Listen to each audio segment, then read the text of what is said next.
언니, 저 남들이 투자하라고 해가지고 주식했는데 요새 계좌 보면 한숨만 나오고 저 어떻게 해야 될지 모르겠어요. 저 망한 건가요? 뭘 어떻게 해야 될지 몰라. 언니가 기본기부터 우리 차근차근 다시 짠테크하고 공부하고 하자고 했는데 말이 안 들리니 속상해서 정말. 근데 언니가 아무리 이렇게 얘기를 해도 우리 덕이들이 제 계좌가 시퍼렇게 멍이 들어가지고요. 인생에 정말 최대 위기에 봉착한 것 같은데 짠테크고 나발이고 언니 지금 제가 그걸 할 정신이 어디 있겠어요. 막 이렇게 애들이 얘기를 하니까 언니가 또 어떡하겠니? 또 오해영 말고 또 오건영 모시고 왔지. 또 오건영 부부장님. 우리에게 무슨 일이 생기면 짠하고 나타나 주시는 우리의 구세주. 얘들아 인사해. 오건영 부부장님이셔.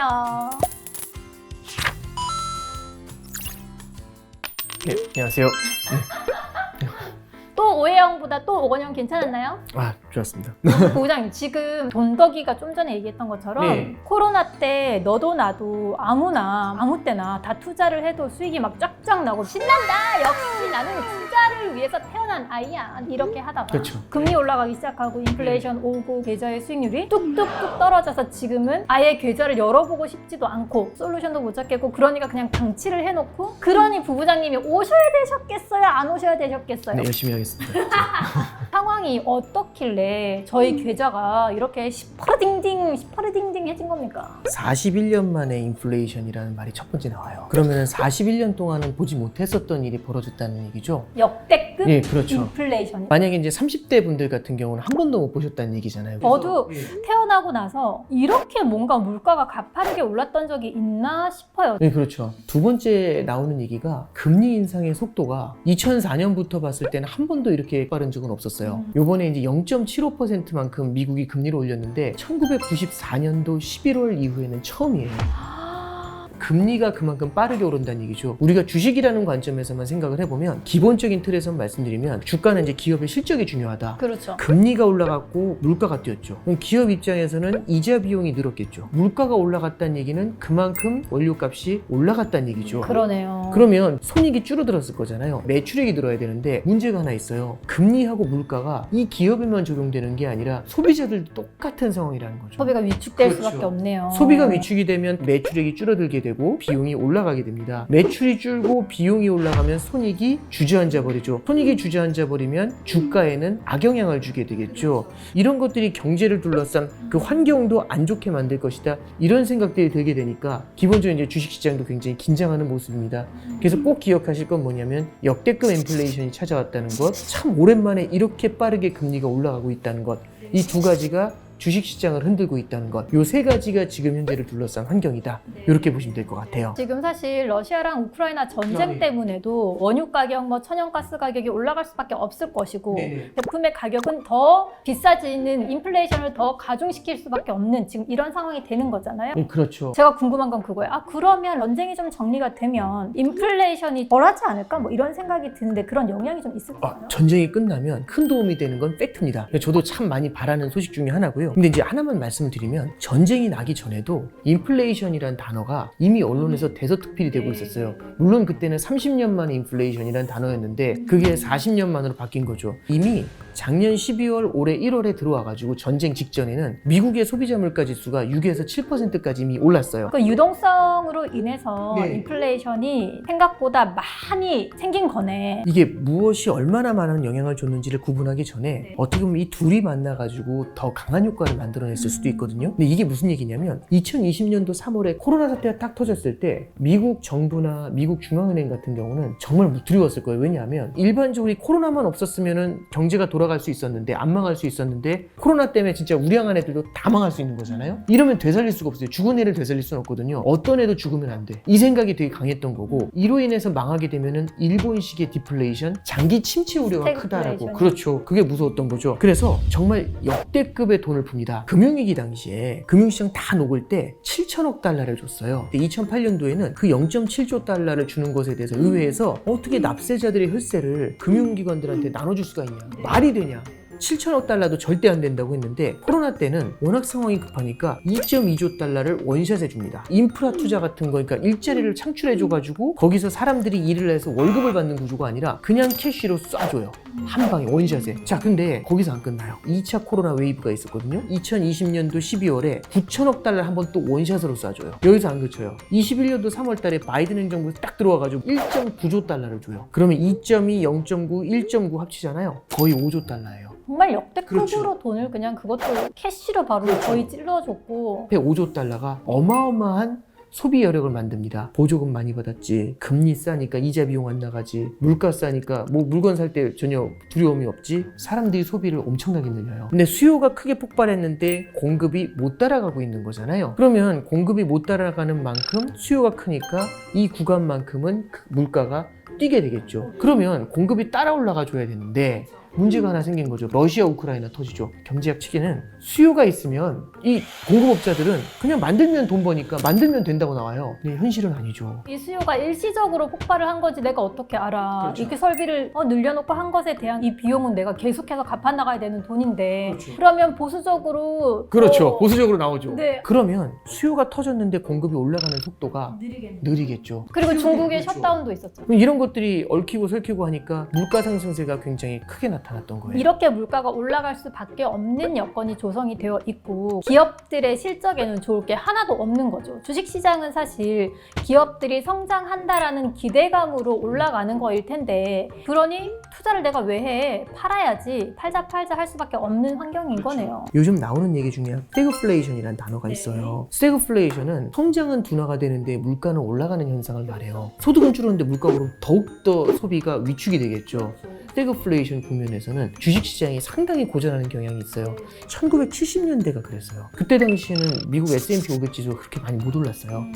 하락도 되게 많이 했었고 되게 주춤주춤하면서 옆으로 횡보하는 그런 모습들이 자주 나타나곤 했었습니다. 주식 투자를 하거나 어떤 무언가 투자를 할 때 그 투자를 둘러싼 환경을 한번 보고 가시는 게 되게 포인트가 될 것 같아요. 제가 이래서 부부장님을 모신 거예요. 투자를 할 때 내가 투자한 종목 작게 이렇게 보시는 거지 내가 투자한 것만. 근데 내가 투자한 대상 자산만 보실 게 아니라 지금 금융 경제 환경이 어떻게 조성이 되어 있는지를 먼저 보셔야 하고 환경이 바뀌었는데도 계속해서 똑같은 방법으로 똑같은 자산에 투자를 계속하고 계신 거예요. 그러니 수익이 올라갔다가 환경이 바뀌니까 이렇게 곤두박질 칠 수밖에 없거든요. 지금 우리가 어떤 환경에 처해 있어서 도대체 내 계좌가 박살이 났는지부터 짚어보자고 지금 부부장님하고 이렇게 하나하나 살펴보고 있는 거예요.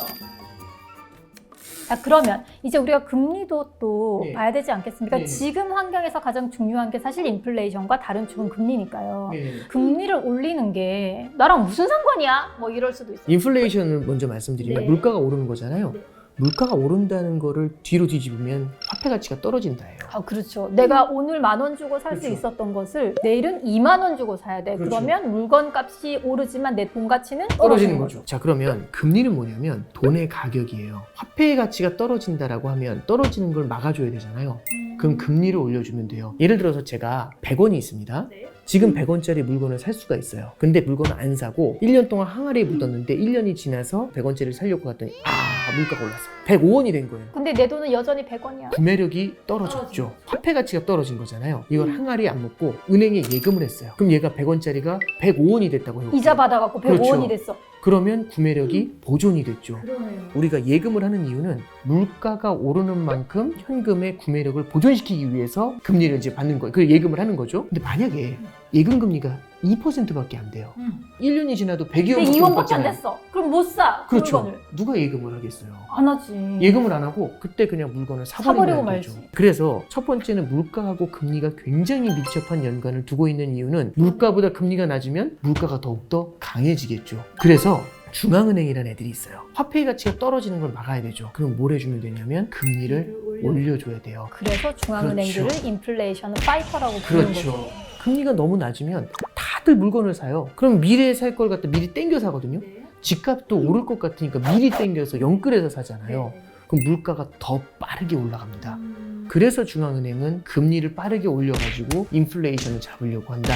이 컨셉으로 이해하시면 돼요. 사실 빅 스텝도 아니고 자이언트 스텝으로 올리고 있잖아요. 그렇죠. 아주 네. 그냥 가랭이 찢어 찍었어. 왜 그렇게 그냥 다리를 그냥 짝짝 올리면서 금리를 쫙쫙 올리시는 거야 지금. 미국의 소비자 물가 지수가 지금 8.6% 오르거든요. 근데 미국 금리가 이번에 금리를 0.75 올리기 전에 1%였어요. 그럼 0.75를 따라 올리더라도 속도가 느리다는 생각은 들어요. 빨리 급작스럽게 오른 적이 없어서 우리가 당황스럽긴 한데 근데 사실 물가에 대비해서 보면 그렇게 빠른 것은 아니다라는 말씀이신 거죠. 그렇겠죠. 경제가 감내할 수 있을 정도에서 가장 빠른 속도로 이렇게 이제 올려주니까 지금 현재 인플레이션이 굉장히 부담스러운 레벨에 있다라는 점을 기억해 주실 필요가 있어요. 사실 금리를 올릴 수 있을 만큼 올리고는 있으나 물가를 잡는 게 단기간에 탁 잡힐 것 같진 않거든요. 단기간에 잡으려면 진짜 거대한 수술을 해야 되죠. 그러니까 금리를 확 잡아 올려가지고 진짜 20% 됐다면 바로 물가 잡겠죠. 근데 그게 문제가 뭐냐면 성장도 같이 죽죠. 그렇죠. 실물 경제가 완전히 망가질 다 거 아니에요. 망하자는 거지. 중앙은행이 물가를 잡을 수 있냐 없냐라고 하면 잡을 수 있을 것 같아요. 근데 문제는 뭐냐면 성장을 다치지 않게 하면서 물가를 잡아야 되거든요. 이거는 전혀 다른 문제예요. 다른 얘기죠. 그러니까 중앙은행이 생각하는 건 뭐냐면 신중하면서도 과감하게. 그러니까 사실 모순되는 말인데 이 모험을 시작하는 거고 그래서 올릴 때도 0.6, 0.5, 0.7 막 왔다 갔다 하면서 굉장히 많은 고민을 하게 되는 거겠죠. 네. 근데 이제 우리가 부부장님 자이언트 스텝, 뭐 빅 스텝 막 이렇게 얘기를 하다 보니 그좀 뭔 소리야 하실 수도 있어요. 어떤 저 학술적인 용어는 아니고요. 그러니까 언론에서 이제 쓰는 그렇죠. 대중적인 용어인데 빅스텝이라고 하는 건 이제 0.5%를 말하는데 그 0.5%를 저기 5월달에 0.5를 인상했고 전으로 가면은 22년 전이에요. 2000년도 5월 16일 날 그때 0.5%를 인상해요. 그때도 이제 그걸 굉장히 빅스텝이다 이제 이런 얘기를 했었고 자이언트 스텝이란 단어는 사실은 저도 그 단어가 처음이에요. 사람들이 0.75에 대해서 가리킬 때 이제 빅을 능가하는 게 뭐냐면 자이언트다라고 해가지고 자이언트 스텝이다라는 단어를 쓰고 있어요. 자이언트 스텝은 그러면 과거에 언제 써봤냐면 94년도 11월 달에 처음으로 써봤다. 이렇게 생각을 하시면 될 것 같습니다. 이 금리가 오르긴 오를 텐데 그럼 언제까지 이렇게 빅 스텝으로 계속 오를 거냐? 그럼 우리는 지금이라도 주식을 빼야 되나? 망한 건가? 인플레이션 때문에 금리를 올린다고 말씀드렸잖아요. 그러면 이제 금리가 언제까지 오를 것인가? 인플레이션이 꺾여줘야 돼요. 언제까지? 뭐 몇 월 며칠입니다. 이렇게 얘기해드리고 있고요. 이번에 이제 미국의 물가 지수가 사실 되게 좌절스럽게 나왔어요. 진짜 8.6이 뭐야? 예, 근데 8.6이 어쩌라는 거야? 이미 금리 인상으로 몇 번 때렸는데 빅스텝으로 때렸는데도 요동도 안 치는 거잖아요. 이 인플레이션이라는 괴물이. 내키지가 않네. 이거 그렇죠. 뭐야? 그러면 더 센 걸로 갑시다. 이렇게 되는 거죠. 그래서 자이언트 스텝이 나온 거고 만약 여기서도 꺾이질 않으면 더 센 게 나올 수 있죠. 그러면 앞으로도 좀 더 버틸 가능성이 크다고 추측을 할 수 있겠네요. 지금 이제 금리를 세게 올리면서 수요를 꺾어 놓으니까 결국에는 물가가 내려오는 건 맞을 것 같아요. 그런데 이 공급망의 문제가 계속 유효하다면 내려오는 속도가 굉장히 느릴 수가 있어요. 그래서 적어도 내년 중후반 정도는 봐야 된다는 게 기본적인 시나리오예요. 지금 현재 우리 계좌가 녹아내린 이유가 사뭇 그 환경이 달라졌기 때문이다. 여러분들이 살아갈 시대는요, 물론 지금 금리가 올라가고 있지만 뭐 10% 이렇게 금리가 될 거냐 그런 상황은 오지 않는다는 거예요. 그러니 투자에서 완전히 발을 빼고 아유 나는 안 할랜다 너나 해라 이렇게 떠나지 마시고 다시 우리 의지를 다지고 내가 어떻게 이 수익률을 만회할 수 있는지 혹은 그 이상을 넘어서서 수익을 벌어들일 수 있는지를 지금서부터 미리 공부하고 준비해 나가자라고 하시면 훨씬 더 마음이 덜 힘드실 것 같아요. 네. 저는 그렇게 생각합니다. 옛날에 처음 공부를 시작할 때 들어가자마자 마이너스거든요. 그때 참 그런 느낌들을 이건 내 길이 아닌가 보다 이런 생각들을 많이 했었는데 누구나 다 초심자 시절은 다 존재하는 것 같아요.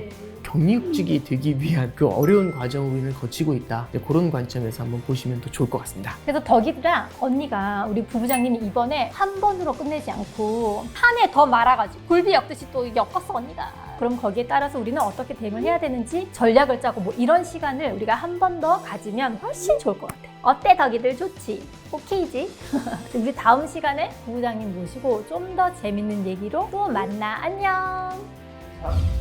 상반기 의외로 주식시장이 그렇게 좋았어요. 축제 났네. 내가 사지 않은 것만 오르는 일이 질럿한테 지금 빈집털이 당했네. 제가 딱 관상을 보고 20%네요. 역시 또 오건영이야. 왜 오수재인가가 아니야. 왜 오건영인가. 네, 그래서 계속 하세요.